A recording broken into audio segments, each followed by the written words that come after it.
Got any fun stories for the last 2 minutes?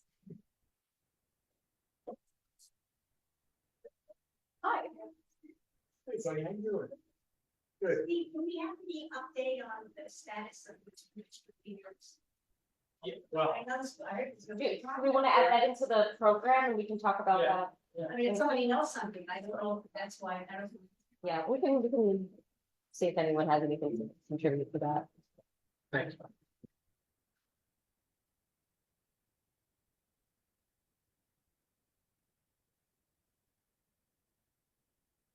Can people on Zoom let me know if you can hear her?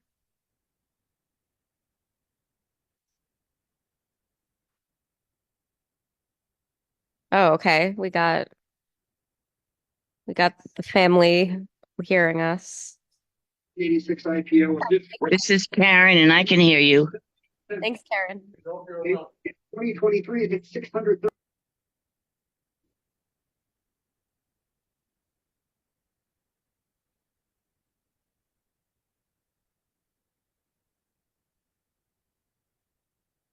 All right, let's call to order. Good evening. I'm Danielle Zuckerman, first Vice President of IND, and taking the role of leading the meeting tonight as Seamus takes care of a meeting. It's good to see you guys. Hope everyone stays dry. As always, we'll start with our value statement. The Independent Neighborhood Democrats welcomes debate and discussion on topics of concern to the members of the community by candidates for office and others. IND believes in the right to free political speech, but believes strongly that personal attacks, profanity, intimidating or threatening gestures or words, attempts to silence speakers, or similar inappropriate behaviors are unacceptable. Individuals engaging in such behavior will be asked to leave. I feel like if it's your first time here and you hear that, you're like, what goes on at this place? Okay. So we're going to start with elected officials or their reps. I don't see any of those here at the moment, but we can come back to that. Do we have street vendor project here? Campaign to close Rikers? Do you guys want to go? All right, special guest. And you guys had a deck, right? Or okay, and I think we pulled it up back here.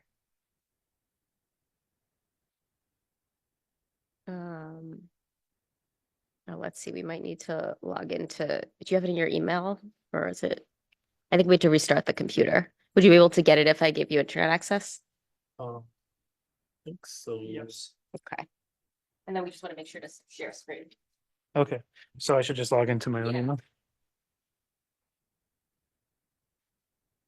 You have it? Okay. Lost her there. Oh, cool. Nice. Let me, Yeah, you just oops, told me whenever. let me just make sure we're sharing with the people on Zoom.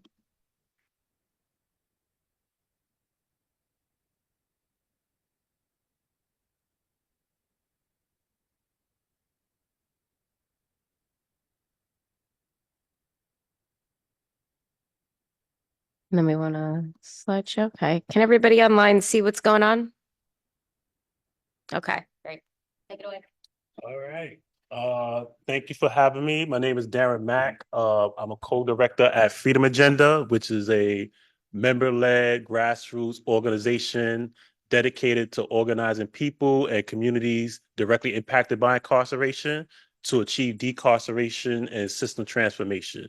So for Freedom Agenda, we have a much broader definition of what directly impacted means. Not only does it include survivors of Rikers like myself, who was there at the age of 17 when the population was over 20,000 people detained there, but also the family members of people who experienced Rikers Island, because we believe that if a mother is incarcerated, the children are impacted by that incarceration. If the children is incarcerated, then the parents and the siblings are impacted by that incarceration. So yeah, that's Freedom Agenda, and I will be going back and forth with my colleague Ryan, who can introduce himself.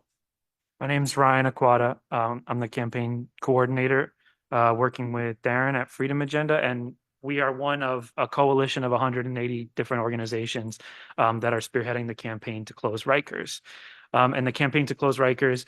You're probably familiar with the work. It's been in the news a lot. There's been a lot of political developments, victories, setbacks over the past few years. But the vision of closing Rikers is not just about closing the jails on Rikers and moving people to other facilities. It's guided by these three principles on this banner.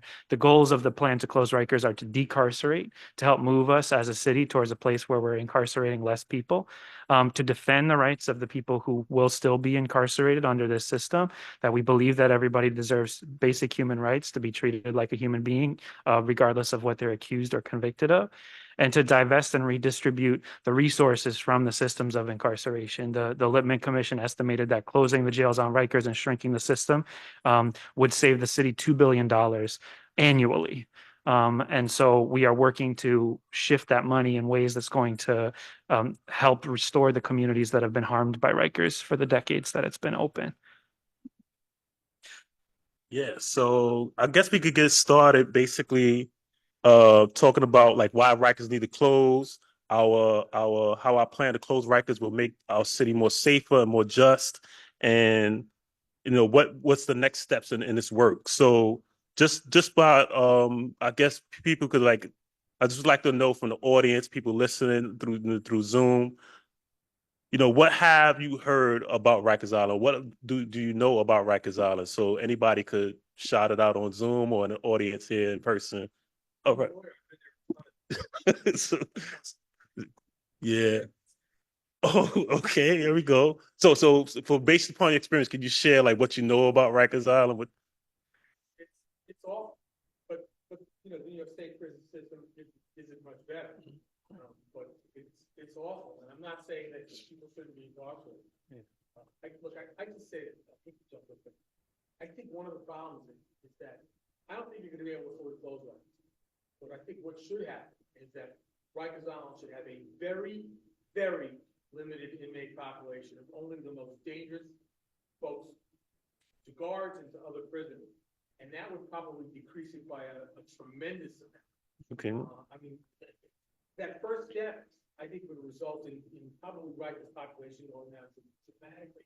But the court system has to do that. Also, I think that one of the problems you have is that legislatively, and I've said this before, I feel like I'm chasing windmills a lot of times, is that one of the problems in New York State is that when you're convicted in New York State or New York City court, you are automatically, when you're sentenced to prison, you are automatically remanded to Rikers Island. And you could spend, 2 weeks, a month there. So you have people who are convicted state offenders on Rikers Island. In the federal courts here, they allow a system where if you're convicted and a judge sends you to jail, they continue whatever your bail status is, and you give them 30 days to then go report to a facility. And most of those times, those facilities are nothing as horrific as some of it's like Sing Sing. Yeah. So I think legislatively you can deal with this. And I also think that if you take sort of a compromised approach, you're going to move closer to closing Rikers Island. And I discussed this about the fact that it doesn't seem to be going anywhere, Yeah, I've been doing this for about 8 years, and I remember the mayor was asked about advocates calling for the closure of Rikers Island. He said that's a fantasy, but we got legislation passed, which we'll talk about. To close Rikers by 2027, and because even in the 70s, I'll say, and I'll conclude by saying in the 70s.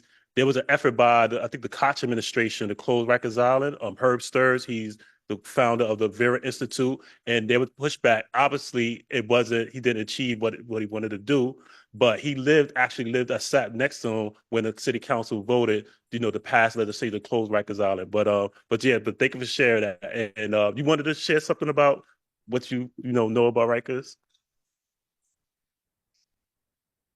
Yes, thank you for that. Thank you for that work.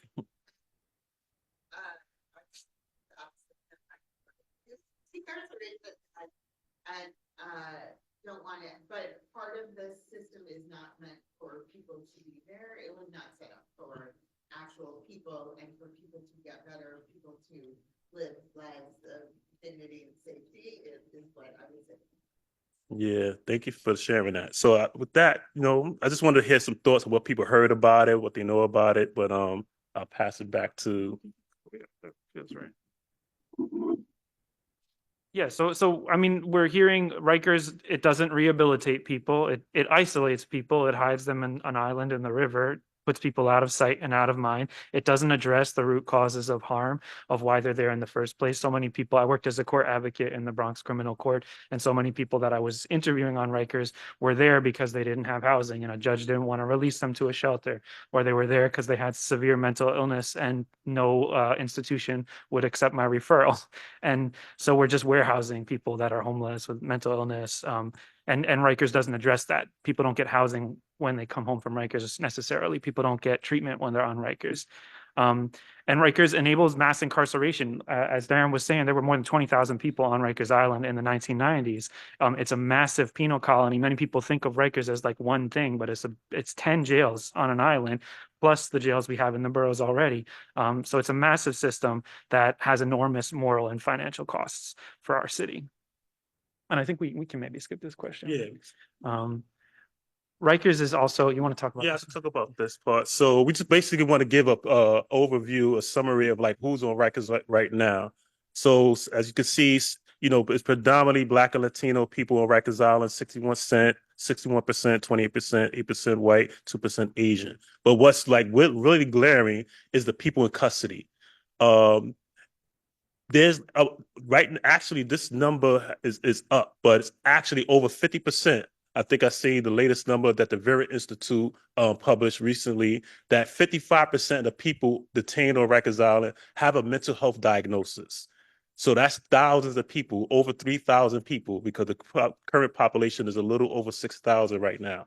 And 90% of that population that has mental health diagnosis has a serious mental health diagnosis, meaning two or more co-occurring mental health illnesses. So that's thousands of people that's on Rikers Island. And we believe that people who have mental health challenges should get treatment, not jail.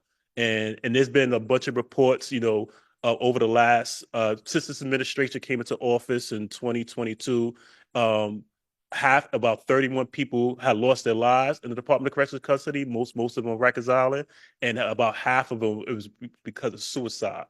So that's a major problem. In Sisters administration, as you can see, the number of people who've been incarcerated with mental health illness has been 44%. So it's been a rise of incarcerated people with mental health challenges. And lastly, 89% of people are waiting trial. Rikers Island is a pretrial detention center. I had to tell a journalist, I was talking to a journalist from Canada today, and he was like calling Rikers Island a prison. I was like, no, it's a difference, and I had to explain that. He's like, oh, okay.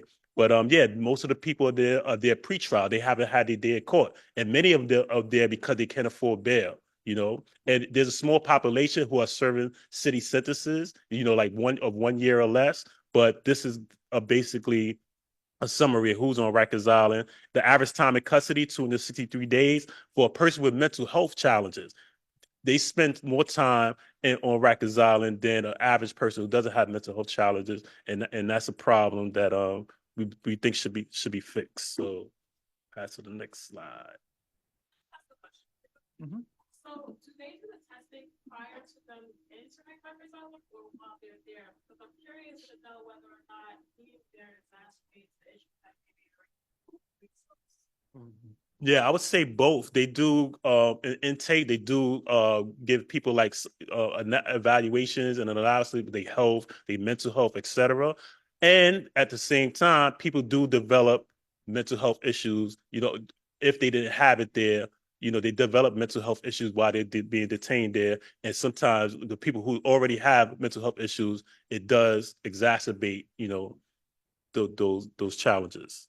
So yeah, you want to do this one? Yeah, sure. So you all know Rikers has been around a long time, and the efforts to close Rikers have been around a very long time. As Darren was sharing, since the 70s or earlier, maybe since Rikers was built, there's been efforts to close it. But in 2019, after years of advocates, legal services providers, service providers, faith communities, grassroots organizations, a huge coalition came together and finally got the city to agree to close Rikers. And the plan that was approved in 2019 contained commitments for the city to decarcerate, to shrink the jail capacity of New York City jails to less than 3,300 people, and to invest in alternatives to incarceration, to close all 10 of the jails on Rikers Island and the boat in the Bronx by 2027. It contained a commitment to defend the rights of incarcerated people by replacing the outdated jails that exist now in Brooklyn, Queens, Manhattan, and the Bronx with new facilities that will be designed with human beings in mind. And it contained commitments to divest and redistribute, at that time, $250 million in new funds for community resources. And they created a commission to guide the future investments of what I mentioned could be up to $2 billion a year that would be saved by closing Rikers. Sure. Mhm. I dislike vagueness. What is human beings in mind mean? It doesn't say, okay, we're creating a prison for human beings. Great. What are you creating? Can you give me an idea what they're talking about? Yeah, exact. So, Basically, yeah. So currently, right now, there's facilities in the boroughs next to the court, just how it is all across the country, right? So, like for instance, the Brooklyn House facility, which is next to the courts. So the Brooklyn facility and the Queens facility and the Manhattan facility, they don't have programming space. Actually, the Queens facility was closed about probably over 10 years ago because it didn't meet the state minimum standard in regards to like requirements for like housing requirements. So it closed about 10 years ago. So when we say having human beings in mind, meaning that it has to meet the basic minimum standard requirements for human beings. Is that clear? Those standards are outlined by the oversight body, the Board of Correction in New York City, set minimum standards in the 1970s that all New York City jails have failed to meet since then, basically. And also like yeah, the Board of Corrections minimum standards, but also just designing these with a different intention. The facilities that are next to the courts were just designed to hold people for a short time. There's not good visiting space. There's not programming space. And as we've shared over time, people have been lingering. The court system has been clogged and people have been lingering on Rikers longer and longer, largely due to these mental health issues that they face, how complicated the case can become to resolve. And so so the goal is to create facilities where more services can be provided, where outside community programs can come into the facility because it's located in the neighborhood and there's actual spaces. Because on Rikers, a lot of programs come to Rikers and there's nowhere to do groups. Like the programs complain about this constantly and then often get kicked off the island, especially the ones that are volunteer programs and not contracted with the city. But you need adequate facility for therapy, for group programming, for recreation, and so on and so forth. And the city with human beings in mind is not the city's language. That's just trying to summarize. Yeah. So hopefully your question was answered, but I guess we got a few more slides left. So like this slide is where we at now in regards to closing facility. So in 2000, I believe 2021, and we could probably talk a little bit about that later. The vision for when Rikers is closed, we have is a campaign called Renewable Rikers. So all across the city there is peaker plants, and these peaker plants, basically the way they operate like a battery. So when the city utilizes a certain amount of energy, these peaker plants kick in so the city won't black out. But the problem is that these peaker plants exhume toxicities into the atmosphere. And there's been like residents and communities that have been fighting to get these peaker plants out of their communities. So what we envision when Rikers is closed is the Renewable Rikers campaign to build green infrastructure, sustainable green infrastructure on Rikers Island, like solar panels, windmill, etc., to power the city and remove these peaker plants out of the communities across the city. So under the Renewable Rikers Act, which was passed, one of the things that there's a law that every 6 months the city has to evaluate what land and what facilities are not being utilized by the Department of Corrections. And if that determination is made, that land or facility will be transferred from the Department of Corrections to the Department of Citywide Administrative Services. And so far, we got right now, three of the facilities are closed. That's James L. Taylor Center, which was transferred under the Blasio administration. And then there's two, a facility that closed, GMDC, the George Monson Detention Center.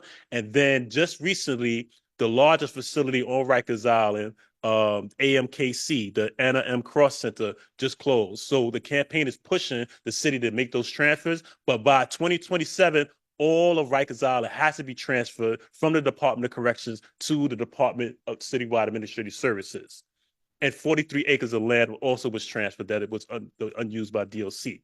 And we just recently got from City Council that there's other land that could be transferred as well. And that's the push and organizing that we're pushing. So by 2027, that all of Rikers Island and the facility be transferred to the Department of Citywide Administrative Services. Let's see. You can also see on the right, the jail population in October of 2019 was at 7,200, and that's been coming down. It needs to come down further to meet the goals that the city outlined for itself in 2019. But that's the work of our campaign. You're roughly looking at reducing. I'm sorry. You're roughly looking at reducing the population today by half. Yes. Roughly. Okay. And if the mental health crisis was addressed, that could be done overnight. Okay. So that's like Can I ask a broader question? Sure. So, rightly or wrongly, a lot of voters feel that crime is an issue in the city that's not being addressed.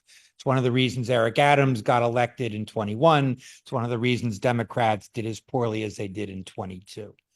And I can see opponents of this strategy saying, one, you want to put, quote, criminals back on the street, but also you want to take the mentally ill and put them on the street too. How do you propose to build public consensus in support of a strategy like this? So we're not advocating to put anybody on the street. A lot of the work that we're doing related to like city budget work and state legislative work is about getting the state and the city to invest in mental health treatment infrastructure. So for example, in the city, we're fighting for investments in justice-involved supportive housing, which are housing facilities where people with mental health conditions can get treatment in the housing facility that they live in. And those services are specifically tailored to people who have involvement with the criminal legal system. We're also pushing for more investments in forensic assertive community treatment teams, which are teams, a lot of people with serious mental illness can't go to an appointment, can't get to a doctor's office or remember when or where their appointments are. And these assertive community treatment teams are able to be mobile and meet people where they are. So if someone is homeless and living in a park, the treatment team can come to them there and deliver therapy and medication in a mobile fashion. And this can help a lot of people get stable to a point that they can be housed or can get to a hospital or an outpatient treatment facility. And those are city level resources that we're fighting for. The state has a much bigger budget and much more capacity to invest in mental health treatment infrastructure. We're expecting that the budget is going to contain significant investments, as did last year's. And the more we can bring those investments online, the more we can remove people on Rikers, and we're not putting people on the street, we're getting people into treatment is the goal of a lot of our advocacy right now. Yeah, we'll do that one. Well, we talked about this a little bit. And yet, as we work to move this plan forward to the new jails under construction, working towards decarceration, the conditions on Rikers continue to be terrible. I'm sure you hear it in the news every few weeks, every few months, depending on the year. People continue to die on Rikers. People continue to experience, in the words of the federal monitor, unconstitutional levels of violence on a daily basis. And so we have to continue to fight to protect the lives of the people who are on Rikers now. And we work with many partners in the Jails Action Coalition and others to address those conditions as best as we can and keep shining a light on them. Because as we mentioned earlier, Rikers is designed to keep people out of sight and out of mind. I think that's about it. So yeah, so like was mentioned earlier, it's a growing number, over 108 organizations, grassroots, large organizations from the Fortune Society to NAMI NYC, and several other organizations that's been growing this campaign. And I always say, in order to end mass incarceration in our country, we have to make mass investments in the community to close the pipelines that's feeding incarceration. We know that homelessness has been a big problem for decades. That's not going to have, we're not going to get out of that overnight. But, like Ryan has said, $2.6 billion that we're spending on the Department of Corrections. This is the highest DOC budget in the country. The second highest is LA County, about a little over $1 billion a year, and they have 3 times as many people in their system. So we spend the most money and get the worst results. 31 deaths since this mayor been in office, and it's not only fiscally irresponsible, but it's morally irresponsible to continue to operate a system that's failing New Yorkers. So this is our campaign to close Rikers. If you want to join the organization, you could contact fa@urbanjustice.org or go to campaign-to-close-Rikers.org and follow us on social media. And I think we'll take some time out for some questions. I have a question for you. Where does your organization stand on the current lawsuit in the Southern District to have the federal government come in and take over Rikers Island? Yeah, so there's been the Legal Aid Society filed a lawsuit against the Department of Corrections for the excessive use of force. And it's been, I think, 12 years now, right? About at least 10 years now that there's been a federal monitor over the Department of Corrections system, particularly Rikers Island. And so for us, Freedom Agenda, like our members are people who experience Rikers Island and their family members experience Rikers Island. We haven't opposed it and we haven't supported it because we just don't know if the federal monitor takes over Rikers Island. How would that wait? Would things get better? Would they meet the timeline to close Rikers Island? So we decided to focus our energy on pushing this, advocating, pushing the closure of Rikers Island, pushing the city to invest in the things that we need that could, that address the roots of the problem. If I could follow up, is some of that predicated on the fact that, when you ask the federal government to take over, I mean, they're not doing much better at the MCC and the MDC. I was there 2 days ago. They're really no better. That's a part of it too. That's why we took the position. We don't know what it would look like, the outcomes. Yeah. So be careful what you wish for. Yeah. That's a good question. Okay, I think we have time for one more question. Thank you. Just to follow up on what he said about the general public not really being 100% behind decarceration, you brought up the fact in one of your slides that a lot of people on Rikers are there just because the courts are clogged. They're not getting a trial. They're not moving on. And do you think that as part of your program, you should be taking some of the money from Rikers that we're going to save? You said the $2 billion that we could save and putting it into more legal aid, more judges. And I know it's very antithetical to a lot of people here, more prosecutors, just so that we can actually get people their speedy trial rights under the Constitution so they're not sitting there and the courts aren't clogged. Because I do think for a lot of people, they kind of see decarceration as putting the cart before the horse, that, people need to be prosecuted. People who have done bad things need to have their day in court. And I think we could solve a lot of what you're doing and also a lot of stuff with the issues people have had with bail reform by just, adding resources into the court system so that people are getting their day in court as fast as the Constitution says they should. So they're not waiting around either on Rikers or anywhere. They're getting their day in court faster. So do you think that some of the community resources that you're talking about reinvesting back in the community, do you think we'd be better served putting them in that direction so that we can get people in and out of the system faster, either by getting them exonerated or, well, okay, sorry, the jury found you guilty, you move on to somewhere else. Yeah. So we definitely stood with public defenders for the city to invest, more in public defenders, because I think it's not at an equal basis when it comes to the DA's office. A lot of public defenders are leaving and going to corporate because they're not getting paid enough. So we actually stood with public defenders on City Hall, during, for the city budget to ask, to get more money.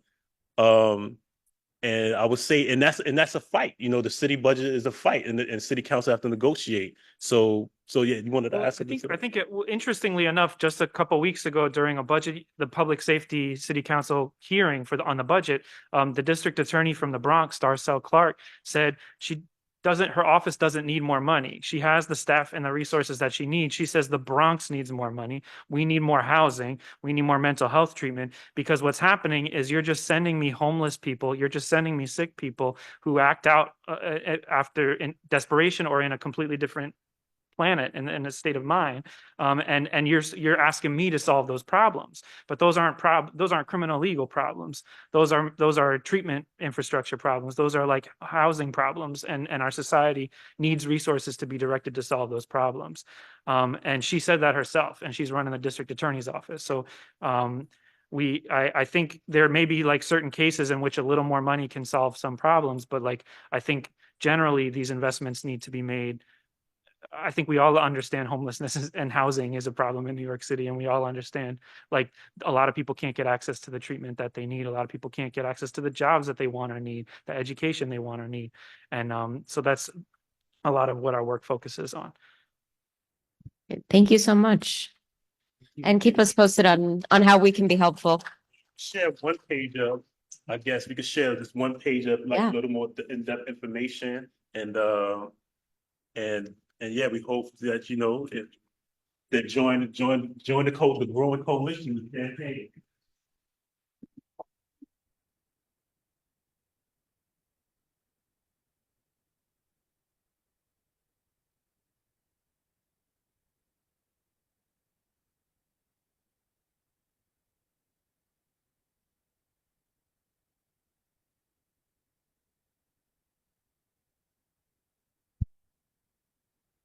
All right, just checking to see if we have any special guests online. See, we have Linda Wilson. Hello. Good evening, everyone. So our next speaker is from the Street Vendor Project, and Mohammed, I see you're on. The show is yours.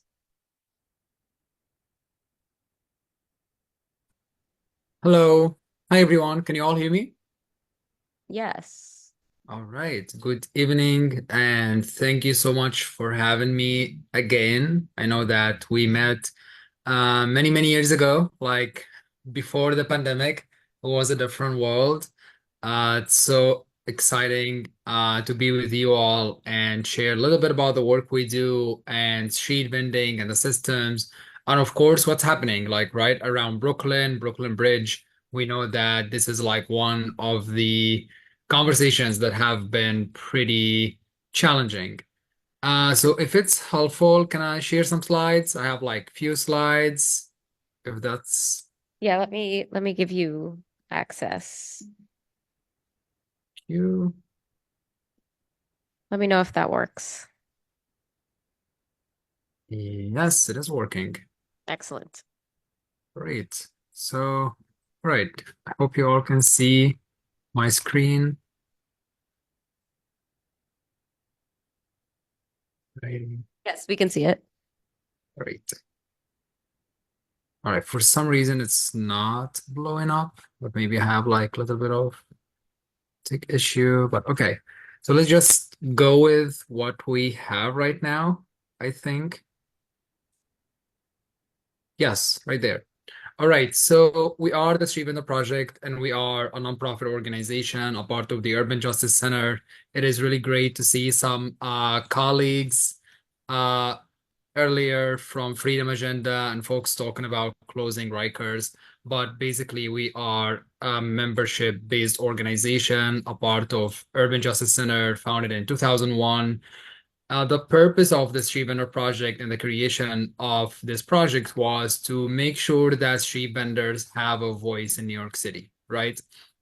If folks remember, in late 90s and early 2000s, things were not so great for the vendors community, right? A lot of the rules and regulations were put in place that makes things very, very difficult. City government was so aggressive towards vendors, and the Street Vendor Project came along to make sure that we have a voice as street vendors community.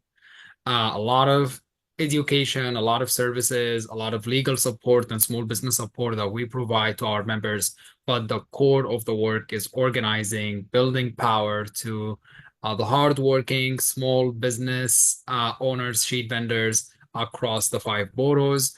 Right now, we have a bit more than 3,000 members, actually. So this number is not very up to date.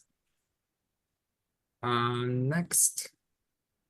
So who are street vendors? You probably know and can tell that they are hardworking entrepreneurs. They are running the smallest businesses in our city. 90% of folks are immigrants, people of color. The community is very diverse, could be as diverse as New York City is. And of course, we're looking at a lot of new immigrants and longtime immigrants, first generations, military veterans, single mothers, and many more. This is a little blurb about the economic impact of the street vending as an industry. And again, this is kind of like a relatively conservative study from 2015, looking at almost 18,000 jobs that are created by the street vending as an industry, right? Almost $200 million in wages, almost $300 million in value added to the local economy, and more than $70 million paid in taxes. Now, the most important part here is to really understand how the system works, because a lot of people are not aware. And if you were following the news today, we've been in the news over the last few hours because we just came back from a rally in the morning, because a lot of people are not aware how the vending system works, and they make a lot of assumptions, and they start pointing fingers at the vendors and trying to make the vendors look bad for some reason, right? So the first thing you need to be aware of is that there are a lot of barriers to the street vendors to access the license and permits, right? To make it very simple, if people want to sell merchandise, they need something called general vendor license. If people want to sell food, they need a mobile food vendor license and a mobile food vendor permit. Now, that general vendor license that is required to sell merchandise and the food vending permit that is required to sell food, both of these things are capped. And the numbers are very, very low. And the caps were placed in the 70s and 80s. So now we live in a very different city, right? Things have changed dramatically. We have so many more people got into the street vending as a business, as an industry, and those folks don't have any pathway to access the proper business license from the city, right? So what that created, it created a situation where you have thousands of people who are operating their businesses without the proper license, and they are, of course, being criminalized. We have seen over the last few days, the sanitation police is going after them. The NYPD is going after them in different areas and different neighborhoods across the city. And these vendors want to make a living. They want to survive in our city. They don't want to be a burden. They don't want to receive a handout. They don't want to get in the shelter system. They actually want to support themselves and sustain themselves in New York City while doing the right thing and working hard and providing services to their communities. But sadly, the system is not allowing them to do so. So criminalization is something we have been seeing over the last several decades. Excessive enforcement by multiple agencies, you name it. Any city agency that walks around the streets with a badge can potentially stop by a street vendor and hand them a ticket. Now the main agency is the sanitation police, but also the NYPD did not stop, and we are seeing them like getting heavily involved in so many areas. The health department, the fire department, the parks department, any city agency that can walk in the street basically can approach the vendors and write them fines that could be actually very high. Some of the fines can reach $1,000. A lot of arbitrary rules. There is little to no support from the city government to the street vendors community as the smallest businesses. So what are we doing right now? If you probably remember, couple of years ago, we had a campaign. We got the city council to pass a historic legislation to create 4,000 additional food vending permits. The implementation of this local law is super slow, which is really sad, but it is happening. Things are moving very slowly, but at the same time, we as an organization said, it's great that this bill passed, but this is not the end all be all. We still have a big problem with the vending system. We want to make sure that the vending system is working. We want to make sure that we have a fair and just system to the vendors, that everyone across the board, the street vendors community, the small business community, the residents, New Yorkers, even the enforcement agencies, everyone can actually work with that system that we should have. So first off, we created the New York City Street Vendor Justice Coalition that consists of 10 organizations. You see the names over here, probably some of them look familiar to you, but all these organizations come to this coalition, making sure that they also advocate and uplift the voices of the street vendors, right?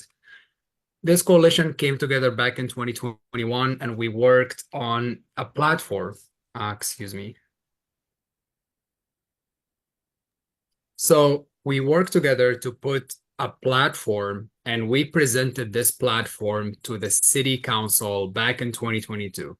We said, all right, city council, you are the legislative body. You have the ability to regulate street vending the right way. You have the ability to make sure that we have a functioning system.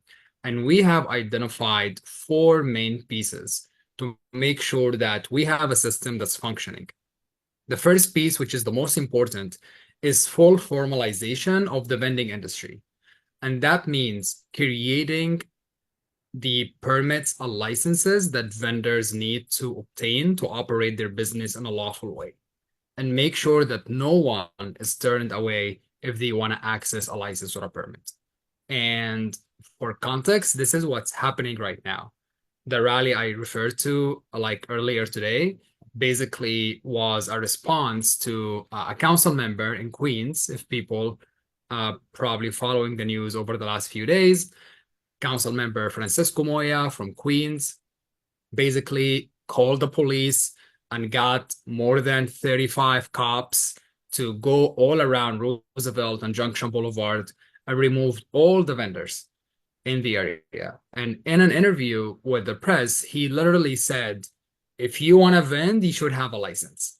You should go get a license. So now he's blaming the vendors for not having licenses and not blaming the city that is actually not offering these licenses. So because we know the system and we know how it works, we actually rallied all the vendors from his district and from many other places. And we said, okay, we want to actually obtain that license. We want to apply. We're going to go to the licensing center in the Department of Consumer or Worker Protection's office in downtown Manhattan, and we would like to apply for that license, and we'll see how it goes. We went there with some of the vendors. The press followed us, and they have seen themselves that it is impossible to obtain that business license. Basically, they had the deputy commissioner of the agency waiting for us at the door saying, hi, how can I help you? We said, we're here to obtain that business license. Mr. Calvin here is interested in applying for a general vendor license. She explained to us that you cannot obtain the license. You have to wait till a license becomes available, and the waiting list is closed. So you cannot even put your name on the wait list to have some sort of hope in the next 10, 20, 50 years to receive one of these licenses. So this whole system is not functioning, right? And what we're trying to do here to make sure that these business licenses are available so people can obtain them and run their business in a lawful way. The second piece, which is very important, is repealing the criminal liability for vending. Now, this is, in a way, a very complex issue, because why would someone receive a criminal ticket for a vending violation, right? You don't really see the NYPD getting involved with the restaurant enforcement, for example, right? When was the last time you saw a police officer walking into a restaurant or a storefront writing the manager a ticket for whatever violation they might have? You've probably never seen that before, but it happens very frequently with the street vendors community. And why is that?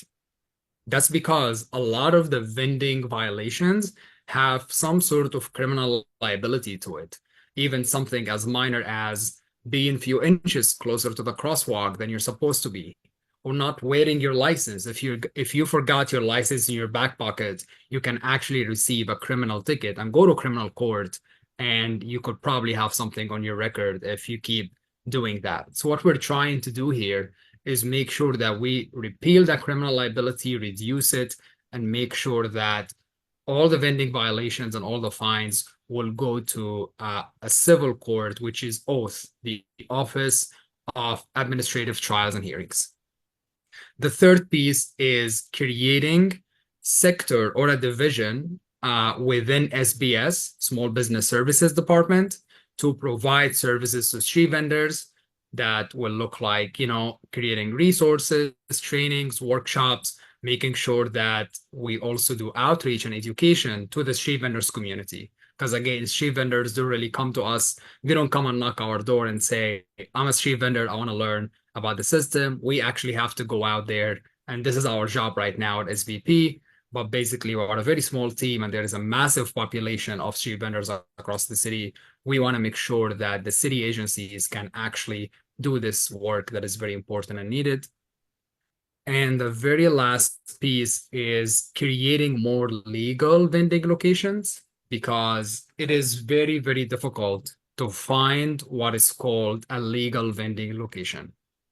In a nutshell, for you to find a spot that you can set up your table or your cart in, you have to follow so many rules, right? A lot of the rules are regulations that make so many places off limits, right? And it doesn't even stop there. Even when you can find those locations, even when you can find a spot where you can make a living at and you can be in compliance with all the siting rules, you can run into a situation where a landlord is placing some trees or planters where you actually work to push you down the block. And then you go down the block and you find a bus stop that you cannot be there. And then you go down the block further, you find a crosswalk that you have to keep 10 feet away from it. So we're trying to change some of the siting rules to make sure that we're opening up some of the vending locations and make sure that vendors can find a legal location in a safe way. The last thing I want to say about these 4 things is that there are 4 bills, 4 legislations in the city council. I can drop the numbers of them later on if folks are interested, and can send the links and all of that. But these 4 bills will actually do pretty much what we have discussed right now. There is a bill that will create more licenses and permits over the next 5 years. And eventually after the 5-year mark, it will be open for anyone who is interested in applying. There is a bill that will reduce the criminal liability and remove the misdemeanor as an attachment to any sort of like vending violation. There is another bill, the 3rd bill, that will create a division within SBS to provide services. And within the 4th bill, it only addresses one of these siting rules, not everything that is listed here. But the one thing that is that this bill will do is allow vendors to set up 2 feet away from the curb instead of 18 inches. So basically it is 6 inches difference. But besides that, it will allow vendors to set up in front of an obstruction if there is some sort of obstruction on the sidewalk that is preventing the vendor from being very close to the curb.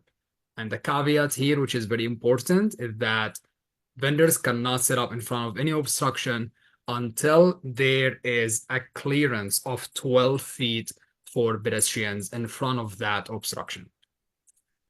So this is in a nutshell the 4 bills and the whole package. This is like how you all can get involved. This is our social media handles, the email. This is my contact if you all would like to follow us and be aware of the work we do. And the very last thing I want to share is the situation on Brooklyn Bridge, right? So probably some of you or a lot of you are aware. I can just stop sharing now if it makes sense. So probably some of you folks are aware of what has happened earlier this year on Brooklyn Bridge, right? There is no question vending on the bridge became, in a way, unsafe, right? We have seen several people taking the bridge. We have seen a lot of vendors operating there, although vending on Brooklyn Bridge is not something new. People have been vending on the bridge for more than 15 years. We know vendors who operated there who ran their businesses there, and everything was going very well. Even back in the days, if you remember, it used to be the bike lane and pedestrians and the vendors, and all of them coexisted. But then about a couple of years ago, they removed the bike lane out of that pathway and they made it only for pedestrians, and vendors were there. What happened on the bridge is a lot of vendors went there, and some of them sadly just set up an expanded vending table in a way that created that situation that we saw back in December when the mayor decided to shut down the bridge for everyone, which was a really disappointing move. And we said, why are we doing that? Why are we making it harder for the vendors to run their businesses, to find a legal location? Where is the middle ground here? How can we make sure that vendors and pedestrians can coexist? And sadly, the administration had no answer to us. They shut down the bridge completely. They displaced more than 50 vendors who operated on the bridge. And now some of them actually went to Dumbo and went to downtown Manhattan. And, you know, they didn't get away with it. Actually, the cops and the sanitation and the parks department, all these agencies came after them in these new locations, picking on any violation they can find or they can make up to again criminalize the vendors, push hard on them, give them tickets, give them fines, and sometimes seize their properties.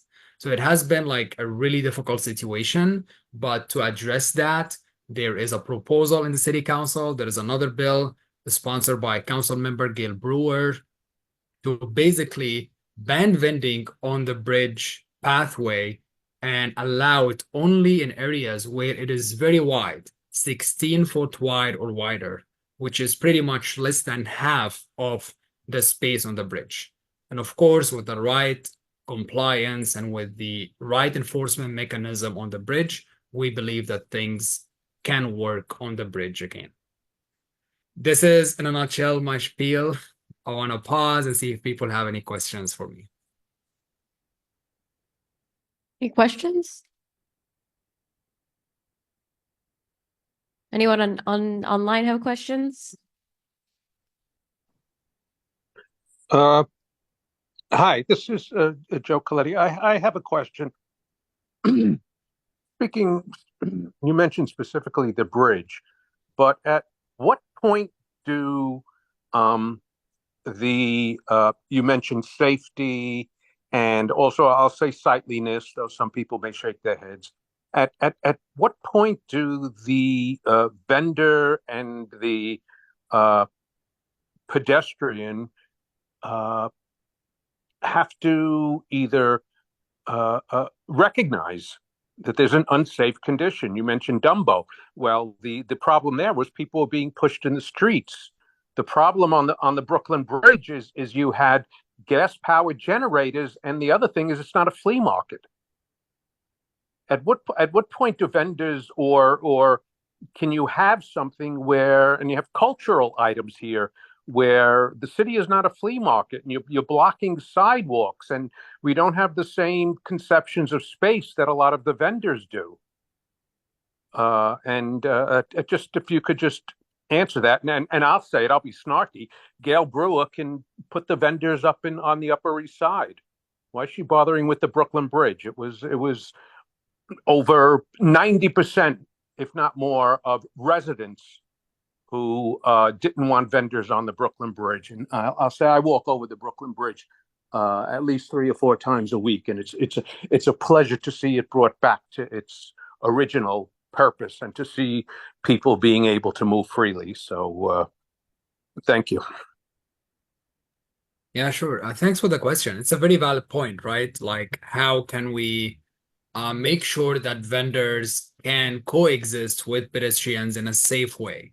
And the key answer here is compliance with the sighting rules. If you walk anywhere in the city, in the least crowded space or the most crowded space, if you have vendors who are following the sighting rules, they will never be a problem. They will never be an issue. and there are so much space will be left by de facto if vendors are following the siting rules. You probably just started to realize this issue in 2023, but in 2019, 2018, maybe people have different opinions, but we heard that some people were not happy that vendors are on the bridge, but most people didn't have a problem with vendors on the bridge. And why is that? Because before the pandemic, people who were operating on the bridge knew the rules.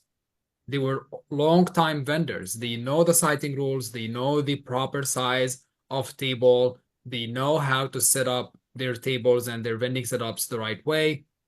The issue comes when you have 2 or 3 or 5 vendors who are taking so much space and creating those bottlenecks all over the bridge. That's where it gets to be out of control. And that can happen anywhere. It can happen on any given sidewalk. If you have few vendors who are breaking the siting rules in an unsafe manner, they can create that congestion. They can create public safety concerns.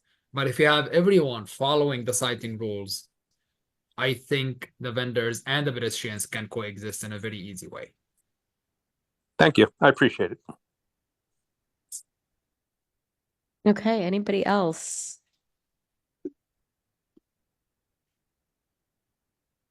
All right, well, thank you so much for joining us, Mohammed. You're welcome. Thank you all for having me. I'm so glad to be here again and hope to see you all in the future again. You're always welcome. Thank you. Have a good evening. Thanks. Okay, now we are joined by Councilmember Shahana Hanif, hoping she can greet us this evening. Absolutely. Hello. Is my time to greet right now or? Yes, it is, if you want to. Okay. Absolutely. Well, it was wonderful to hear Mohammed from the Street Vendor Project speak, and I'm just grateful that the club is having this discussion.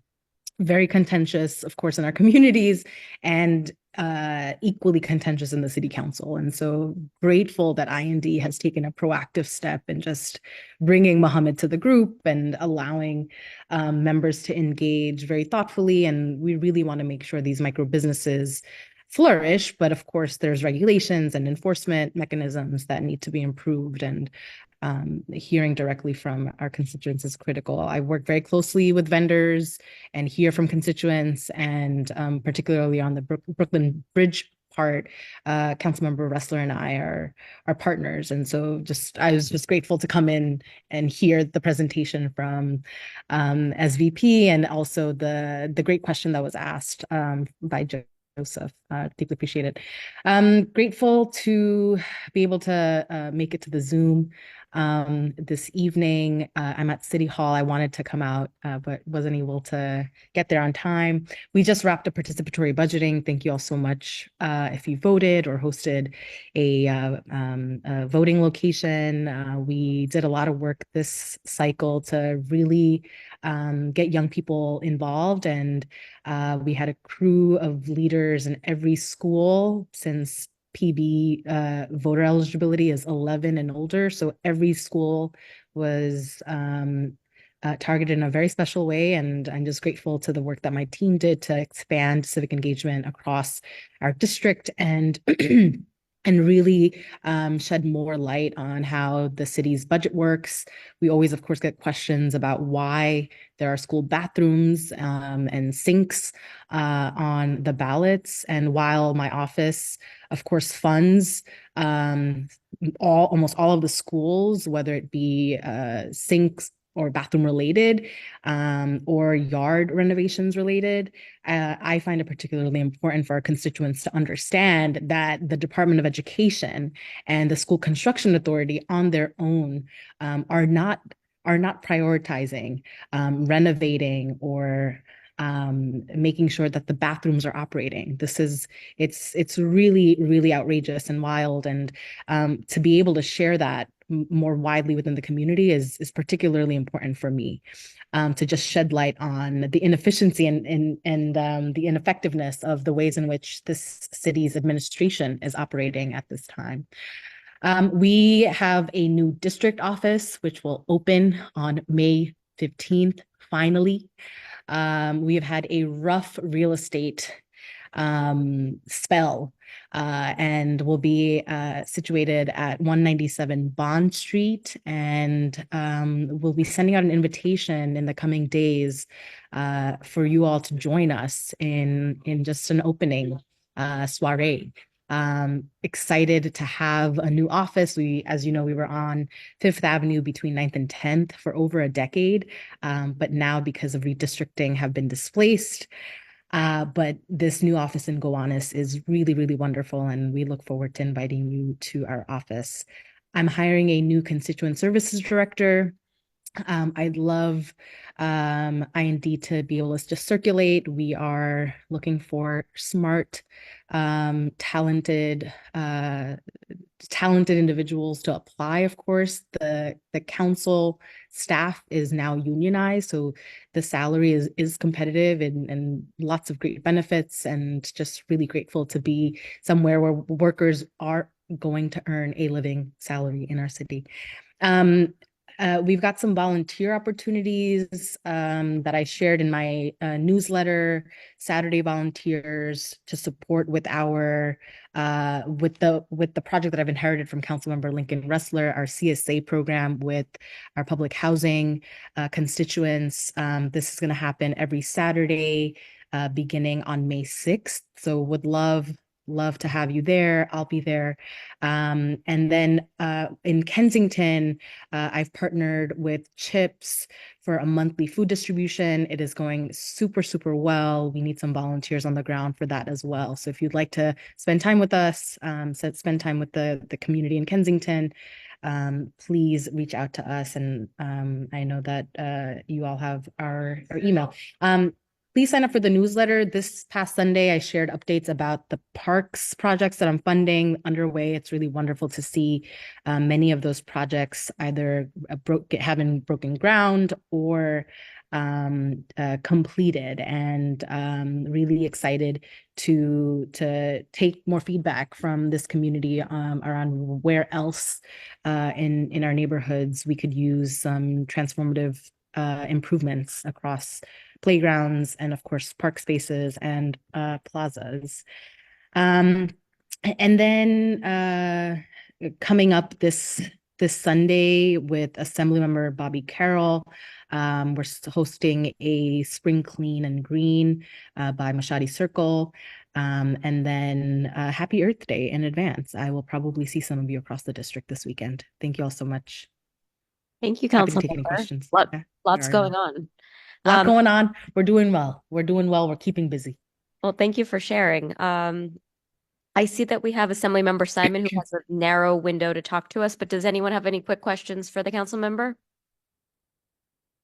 Okay, well, thank you so much for joining us, council member, and keep up the good work in the district. Okay, Assembly member, what have you got for us? I know I already had to bother you today.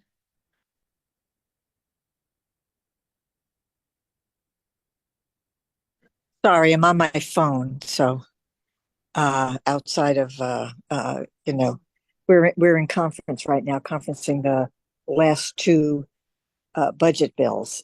So we just did education. There are a lot of questions around mayoral control, for example, which we're learning more about, and I think we'll be able to make one tweak, perhaps, but not in the big substantial portion of it, obviously. So, and as you know, many of you know, we did a study on school governance, and the study basically said that there was a lot of unhappiness about this, listed a lot of what the concerns are, and indicated that we needed to do further study.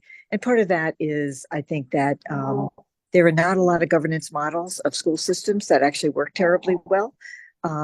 And as you know, in the news, and it's even happened at the CEC level here in the city, there are a host of people who would like to walk civil rights back, and have taken over school boards and done, book bans and things like that. And there's a current big, transphobic group of folks in Manhattan that have virtually taken over one of the CECs. So we're very concerned about addressing that in some way. I think we'll be expanding the PEP a bit. I'm going to learn more about it. They raced through it very quickly, so I don't have all the information, but we'll be learning more about it when the bill goes to print, which it hasn't quite yet, but will be. And then the other thing, of course, is we are going to be conferencing housing tonight. Now, we also already know a number of parts of the housing plan, but there is more to come. And so we really don't have a full picture of what the housing deal is. And we'll be learning more about that tonight as well. And then tomorrow we'll be voting, and we expect to be voting late into the night. We are hoping to not have to be here on Saturday. I'm certainly hoping, since I gave up my hotel room, but it may be a very long night. So that's sort of what's going on here in Lake Wobegon. I did talk to Danielle today. We were able to get Sammy's Law into the budget at the very end, which is great. That allows New York City to adjust the speed limits within New York City to provide for street safety and lower speeds in areas where that is what's actually warranted. There are other treatments that can be used to slow down traffic, but sometimes it's really just speed. And so we were able to get that in after a lot of advocacy. I'm very happy for Amy Cohen, who has been advocating for this bill for many years. The bill is named after her son, Sammy Cohen Eckstein, who was killed, as you know, on Prospect Park West 10 years ago. So we are all very, very happy that that's in the budget. And, I'm one happy co-sponsor of that bill. And so that's some good news. There's a lot of money for some things. We're going to be able to rescue downstate. It's not entirely clear exactly how we're doing that yet, because we just heard some of the detail. And that's also important because the state of our safety net hospitals is critically important, and we really need downstate. Brooklyn needs downstate. And certainly the communities that it serves primarily need downstate. So I'm very happy that that's been able to work out. It's something I've been advocating for. As you know, I just passed the Litch bill. It has passed the Senate Health Committee, and it's on its way to the Senate floor. That's a bill that was an outgrowth out of the closed Litch. And a number of the elements, the downstate approach here to say really mirror a lot of what it is that included in the Litch bill. So I'm feeling very positive about the likelihood of actually passing that bill this year in both houses. As you know, I've passed it a few times myself, but it's going to pass the Senate, and I'm really very happy about that and very hopeful that the governor will be signing it. And that's sort of my very brief report. And sorry, but that's about all I could do tonight. Steve, wait, let me give you a mic. Hang on. I received an email. I just wanted to confirm, you didn't say anything about, are you doing a fundraiser on Sunday? Can you tell us about that, please? Can you handle that, Steve? I'm doing a fundraiser at Livingston Manor from 4:30 to 6:30 this Sunday.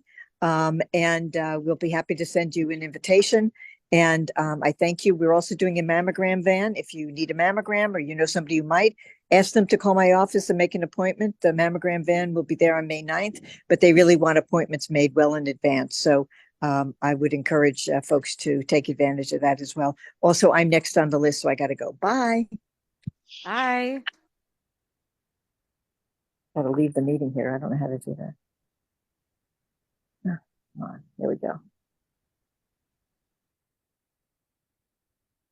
Okay. Yeah, we're joined tonight by Rena Malik. Would you like to say a few words?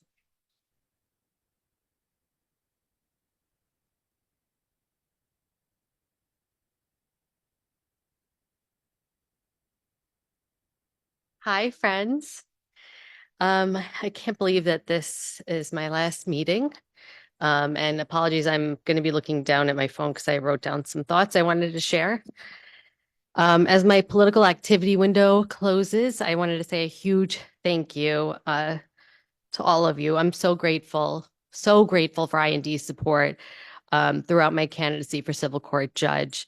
I would not have been successful without all of you behind me every step of the way. My sincere gratitude to my political godmother, Joan Millman, Alyssa, Seamus, Howard, Jason, Art, Hal, Karen. There's so many of you that thank you so much for helping me get elected. Earning this club's endorsement is not an easy task. Each of you are so conscientious with evaluating and reviewing candidates and their qualifications and very deliberate with your vote.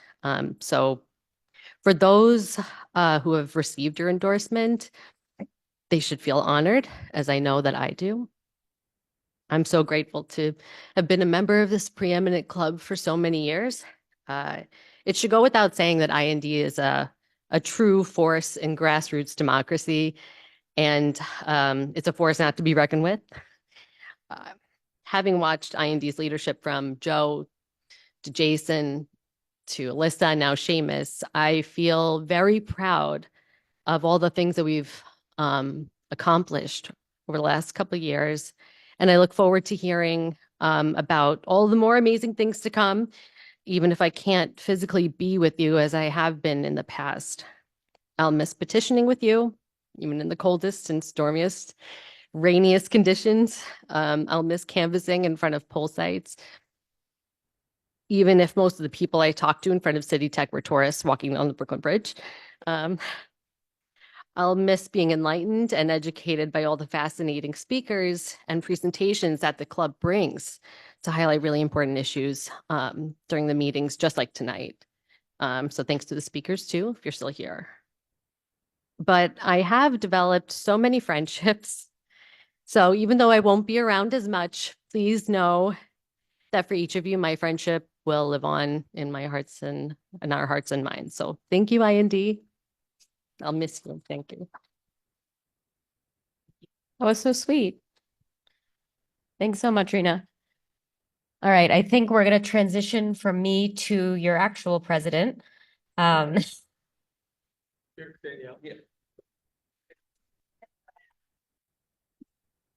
you, Danielle, for everything. So the reason I've been off to the side is my union in their infinite wisdom elected me as a alternate delegate. So I'm right now, and so I have to go to a bunch of meetings now, and so one of them is happening right now. Just scheduling thing, and so unavoidable. But thank you again, Danielle, for everything. Yeah. So a quick few things. So we kicked ass when it came to petitioning. Yeah.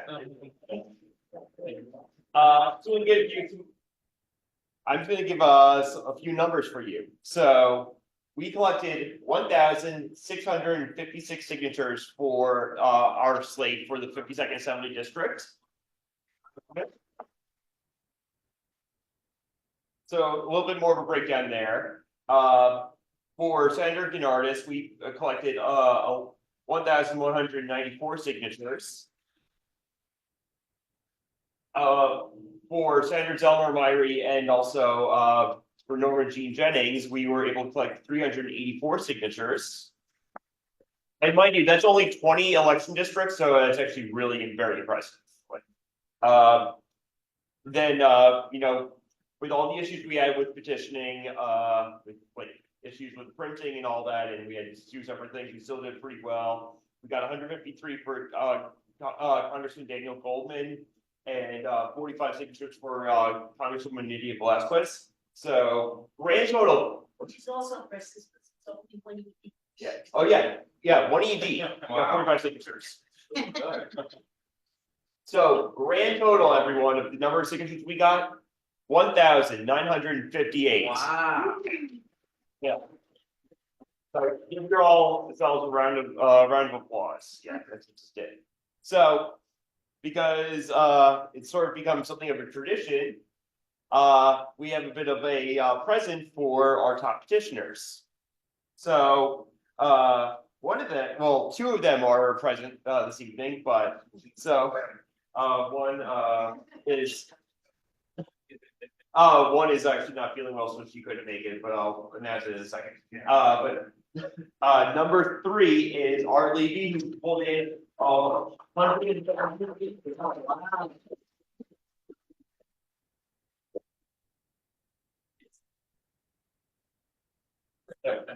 Number 2, at 153 signatures, Susanna Pasquantonio. Oh, wow. And number 1 this year, at 247 signatures, Ira Weinstein.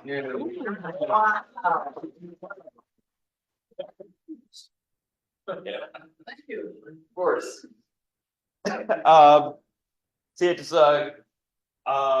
few also just notes. Linda Wilson is on Zoom. She just asked me to say ditto to everything Rena said. You know, we did a lot of work for her last year, and you know that was a pretty competitive race last year. And she won 2/3 of the votes in Brooklyn, and certainly it was no small part due to IND's work. So just a few few things left. So there were some resolutions that were brought before the board after a motion made at the last meeting. One was in support of the consent bill, one in support of the Family and Miranda Rights Act, and one in support of the Equal Rights Amendment. And so it was all emailed out. Is there a motion to adopt it? Made by Steve. Is there a second? Second by Art. Any discussion? No discussion. All those in favor? Aye. Any opposed? Okay. Abstentions? Ayes have it. Okay. So that was, I'm going to read it as that Steve made it that to accept all. Yeah. So few upcoming event. And one note also. You may see our dear friend Karen Johnson is on the Zoom this evening.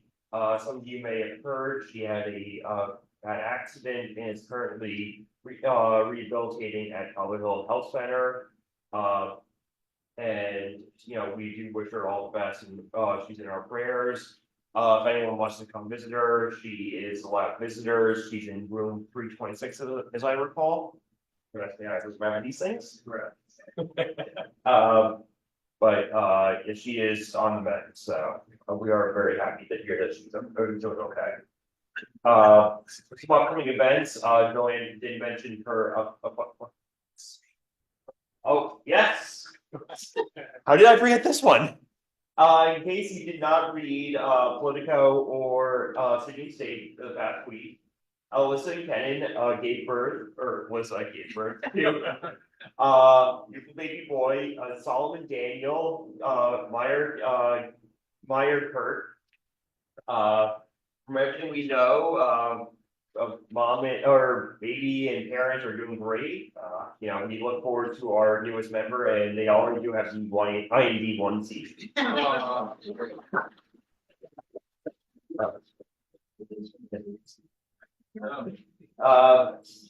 So yeah, just a few upcoming events that I mentioned. So Joanne mentioned her fundraiser this Sunday. I know a few of us in IND are on the host committee of that, so please try to help support her, our Assemblywoman. On May 1st, there is a May Day rally in support of the home health workers. Some of you may know, currently home health workers can be scheduled to work up to 24 hours straight, basically no breaks, and there is now a bill to end the 24-hour shifts. It's intro 6:15. So there's a rally on May Day at noon at City Hall. If anyone's interested, the information is on our calendar. So you can go on our website to see all that. On May 11th, there is a fund-a-thon with New York Abortion Access Fund and our friends over at BK Forge. It's going to be at Sound and Fury Brewery, which is on Warren Street. So of course, it's us trying to help support abortion rights here in New York and around the country. Any questions, of course, it's on our calendar. Shoot us an email. And last but not least, there is a fundraiser for our Senator Andrew Bernardis on May 16th, which I know is the same evening as our next meeting. It's at 6, goes to 8, but you know, we can all, if anyone wants to go, it's over at 360 Furman Street. And so a few of us can all be there for a bit and then walk all over as a group. And I myself am actually also on the host committee, so Any information, is also on our calendar. That about wraps it up. Is there a motion? Actually, just one thing, you know, there's a competitive district leader race. Yes. So you want to talk about that? It's just that, I know we did not endorse a, you know, district leader. There is a competitive race, Sabrina got on ballot. And you can support, you can support individuals, can support a campaign for whoever they want, and when we have competitive race. Good luck. Yeah, okay. Just a quick question. Are there any other competitive races? Like, did anyone else get a challenge? I know Joanne has, did anyone else qualified? What do we know about that? Literally, about to answer that. There is a competitive race, for the 49th district, for, good friend of club, Tori Kelly. So the county is running someone against her, because she had the audacity to support our dear friend Justin Brannon. There's gonna be a race for, I forget what number the district is, but it's, Calvin Yeager is running for Lee Weinstein's, seat. So county is running someone there as well, so of course, we don't usually get involved in races outside our district, but if any of our members want to get involved, more than happy, and you know, we can always try to connect you with those campaigns. And Christian, Christian. You mentioned that Weinstein, Yeah. resigned to the bench, she did get her seat. Yeah, Queen Weinstein is retiring, and she has endorsed County Yeager for that seat. Yeah, and yes, Chris McCray is running in the 46th against Alfred Krasny. There is no primary race there, but he does need social because that is a swing district. The Weinstein district is No one already- that we just. No. I mean, he got a challenge because it seems like it's district leader. Oh, he did? Where also many reformers were challenged, actually. Yeah. I'm Okay. not sure what is, seems like he was knocked off the ballot. Ooh, okay, so, those of you that hear, they're on Zoom, Carlos just mentioned that, Chris McCray actually has a challenger for district leader, and there have been some other challenges, to some of the other reformers, in the Brooklyn Can't Wait coalition. So, anyone wants to get involved with that stuff, just search for Brooklyn Can't Wait, sure you can probably get involved there, any other races that you want to be involved with. Hey. Any other business? Okay, is there a motion to adjourn? So moved. Okay, made by Al, is there a second? Okay, second by Steve, all in favor? Aye. Meeting is adjourned. Thank you, everyone. Yes.